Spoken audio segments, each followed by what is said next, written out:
কিন্তু তাই বলে হারাম পথ আমাদের কর্মীদের উপার্জনের রাস্তা নয়। আমরা চাঁদাবাজি করব না।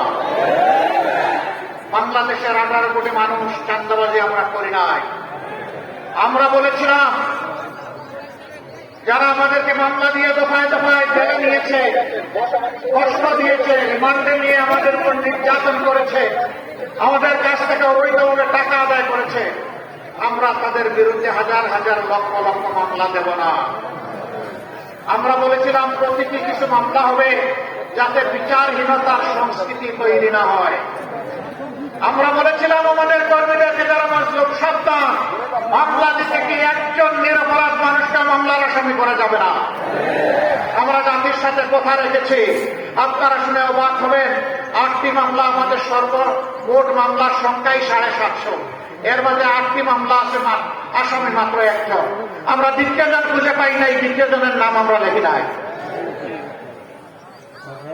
শুধু তাই না, 5 তারিখের পর 6 তারিখ বাংলাদেশে আমাদের সামনে এখন যে ভাইয়েরা দেশের আইন শৃঙ্খলা পরিস্থিতিকে সামাল দিচ্ছেন, সঙ্গত কারণেই সেদিন তারা ছিলেন না। 5, 6, 7, 8 এই 4 দিন ছিলেন না। 6 তারিখ সকাল থেকে সমস্ত কর্মীদেরকে আমরা নামিয়ে দিয়েছিলাম, যাও এবার জনগণের হয়ে পাহারাদারের দায়িত্ব পালন করো। সবগুলো উপাসনালয়, সকল ধর্মের মসজিদ সহ ভালনারেবল হাউসেস, ঝুঁকিপূর্ণ বাড়িগুলো, ব্যবসা প্রতিষ্ঠানগুলো, মানুষগুলো যেই সাহিত্য চাইবে তাকেই পাহারা বসাও, তারই পাহারা দাও। গুরুদেব শুকিয়ে বৃষ্টিতে পিছিয়ে রাউন্ড দা ক্লক 24 ঘন্টা আমাদের কর্মীরা সেই দায়িত্ব পালন করেছে। এরপরে শহীদ পরিবারের পাশে দাঁড়ানোর চেষ্টা করেছে, আহত কম্পিউটারের পাশে দাঁড়িয়েছে, বন্যা এসেছে, চাপায় পড়েছে। আমরা সিজনাল পলিটিশিয়ান না, আমরা বসন্তের কুকিল না। যখন নির্বাচন আসবে তখন এসে নতুন রং ধারণ করে সুন্দর সুন্দর কথা নিয়ে আমরা হাজির হব না। আমরা তাই না। আপনারা সাক্ষী, 15.5 বছর আমাদের উপরে এত জুলুম হওয়ার পরেও আমরা একদিনের জন্য জনগণকে ছেড়ে কোথাও আমরা যাই।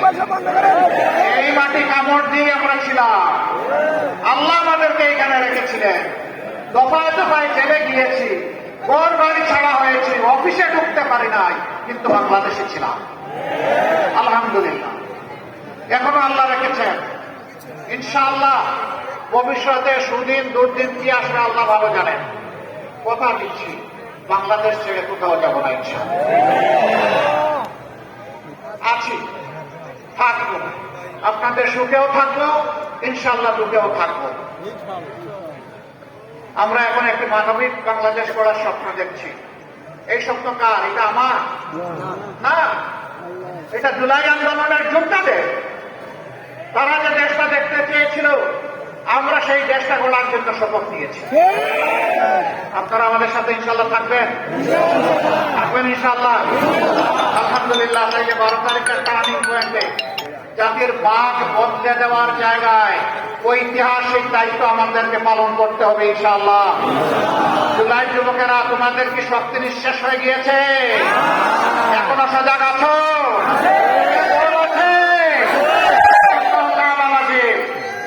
একটা সুষ্ঠু নির্বাচন এই জাতি আগামী 12 তারিখ আদায় করে ছাড়বে ইনশাআল্লাহ। আমি বিভিন্ন জায়গায় শুনতে পাচ্ছি যারা আমাদের মতো মজলুম ছিলেন 15.5 বছর, তারা এখন ভিন্ন ভূমিকায় অবতীর্ণ হয়েছে।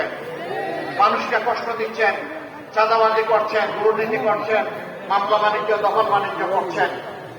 শুধু তাই না, এখন নির্বাচন সামনে রেখে সম্ভাব্য নির্বাচনী এজেন্টদেরকে ঘরে ঘুরে গিয়ে নাকি তারা হুমকি দিচ্ছেন। ভুলে যা, সেদিনের খবর রচনা হয়ে গেছে। আমার ভোট আমি দেবো, তোমারটাও আমি দিব, এই দিন এখন আর নাই। আপনার ভোট আপনি দিবেন, আমারটা আমি দেব ইনশাআল্লাহ। আপনার পছন্দ মতো আপনার ভোট দেন, 18 কোটি মানুষ তাদের পছন্দ মতো তাদের ভোট দেবে। এখানে আবার গায়ের শক্তি, কালো টাকা, ইঞ্জিনিয়ারিং এবং ম্যানুয়ারিং কিছুই মানা হবে না। যেই যুবকরা খালি হাতে বুক ছিটিয়ে মুক্তি আনতে পেরেছে, সেই যুবকরা 12 তারিখও বিজয় লাভ করবে ইনশাআল্লাহ।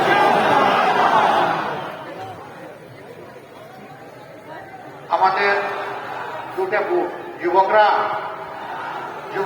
যুব সমাজ, তোমরা আমাদের কাছে সেদিন মিছিল করে কারো কাছেই তোমরা বলনি আমাদেরকে আগামীতে বেকার ভাতা দিতে হবে।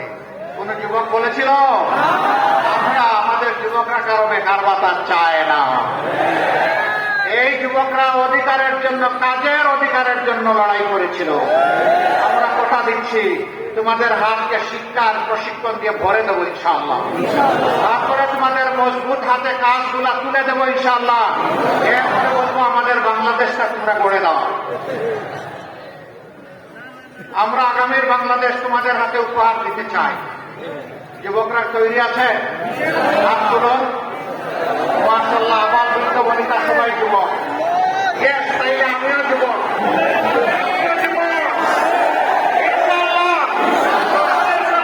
বাংলাদেশ আগামী 15 তারিখ আমরা নতুন সূর্য পাবো ইনশাআল্লাহ।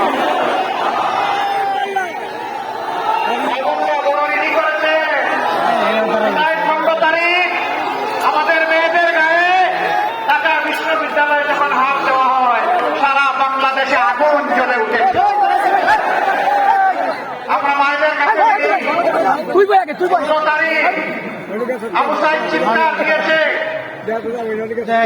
উত্তরবঙ্গে দাঁড়িয়ে, আমার অধিকার আমাকে দেয়, না হয় আমাকে একটা গুলি দেয়। সে বলেছিল মুখের ভিতরে তুমুল ঝড়, বুক পেতেছি গুলি কর। জাতির জন্য বুকে গুলি লুকে নিয়েছে, পিঠে নেয় না, কারণ সে বীর সন্তান।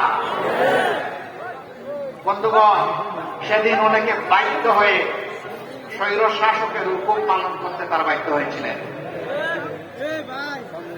আমরা জাতিকে নিয়ে পিছনে যেতে চাই না, আমরা জাতিকে নিয়ে সামনে যেতে চাই।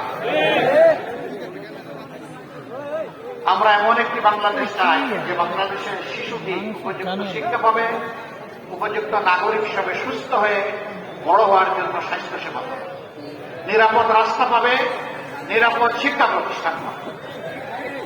এরপরে যখন বড় হবে হাতের মধ্যে কাজ পাবে, এরপরে যখন আরো বড় হবে দেশটাকে গড়ে দেবে।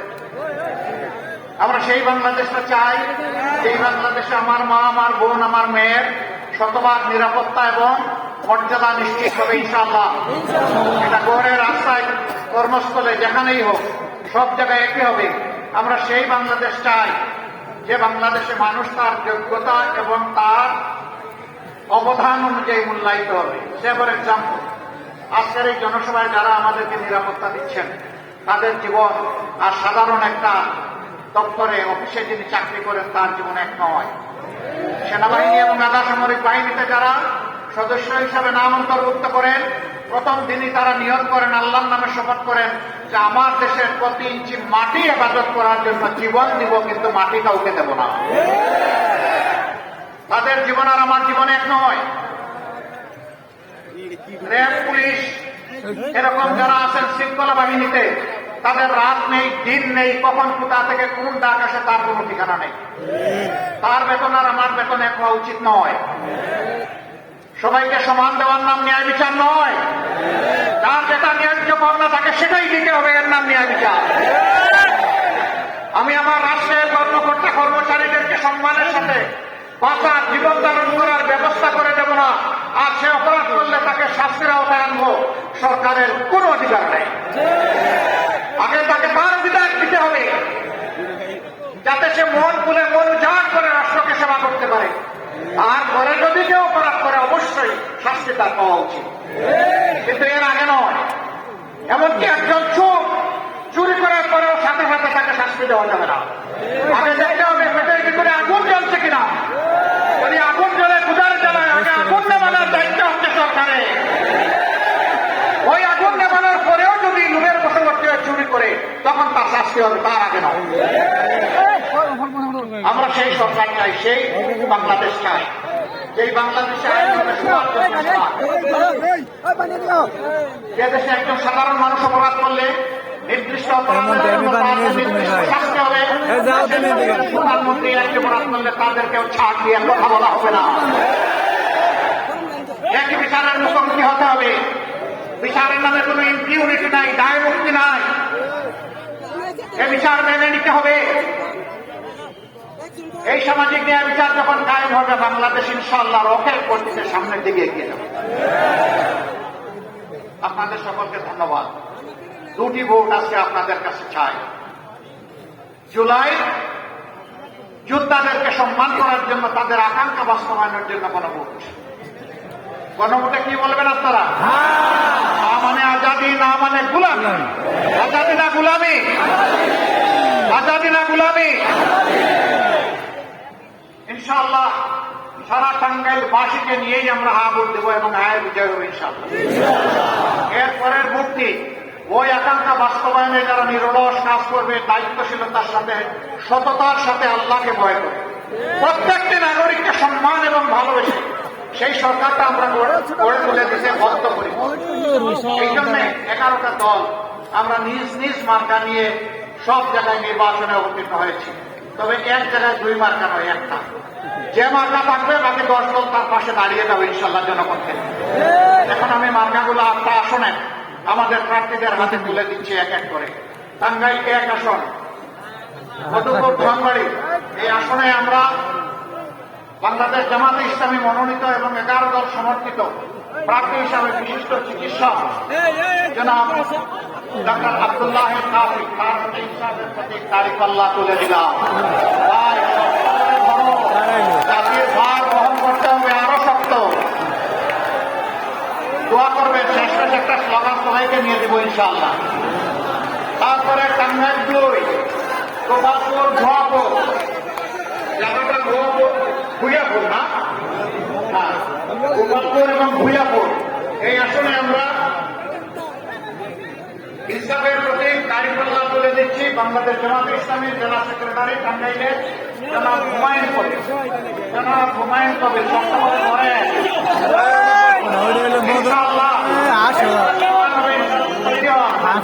তারপরে পাঠায় সাইফুল্লাহ হায়দার এনসিপি, তিনি ঢাকা বিভাগীয় সাংগঠনিক সম্পাদক এনসিপি। এটা কি একটা সামলা করে তার হাতে তুলে দিলাম, স্লোগান একসাথে হবে ইনশাআল্লাহ। তারপরে কালিয়াতি টাঙ্গাইল চাই অধ্যাপক খন্দকার আব্দুর রাজ্জাক, আলহামদুলিল্লাহ তার হাতে আমরা ইনসাফের প্রতীক দাঁড়িপাল্লা তুলে দিলাম, জেলা নায়েবে আমির। এরপরে সদর আসন টাঙ্গাইল 5, জেলা আমির আহসান হাবিব মাসুদ।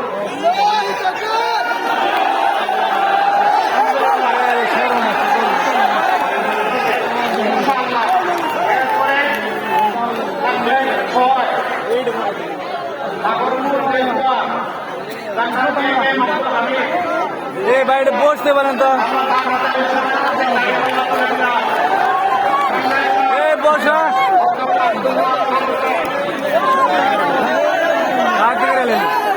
এই বসতে পারেন না।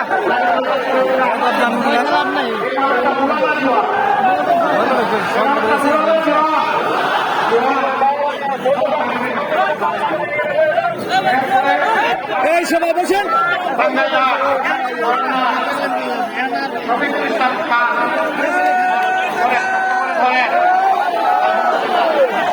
মাথা আছে, সাপলাকলি, আরে সাপলাকলি এটাও বলতে হবে ইনশাআল্লাহ। 12 তারিখ